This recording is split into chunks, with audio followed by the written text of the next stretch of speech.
5 days before Christmas, still busy pa rin kaming lahat. Yung pinsan ko nag-grass cutter pa and yung kubo is still under construction pa rin.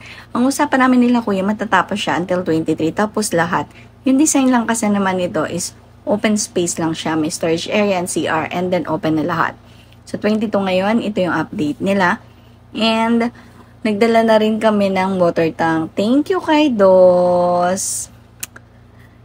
And last day, hopefully matapos na talaga kasi kailangan kong bumalik mamaya sa Antipolo dahil babiyahe kami pa Infanta, doon kami mag-Christmas.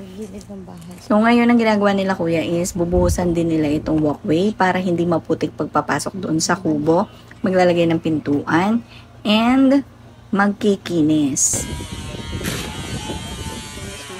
Ayan, hopefully talaga matapos lahat para wala nang babalikan.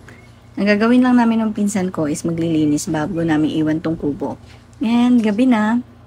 Ayan, so ang ending, may babalikan pa sila sa January. So okay na din muna yan. Nagmamadali kami ng pinsan ko maglinis kasi baka abutan kami ng Pasko, diba? Char! Ang pangalan ng barangay na ito is Barangay Kalawakan dito sa DRT Bulacan. I'm going home and i-flex ko lang itong kalsada nila dito. Ang ganda ng poste, ang liwanag. Hindi ko matatakot bumiyahe mag-isa. Kahit gabi. Bye!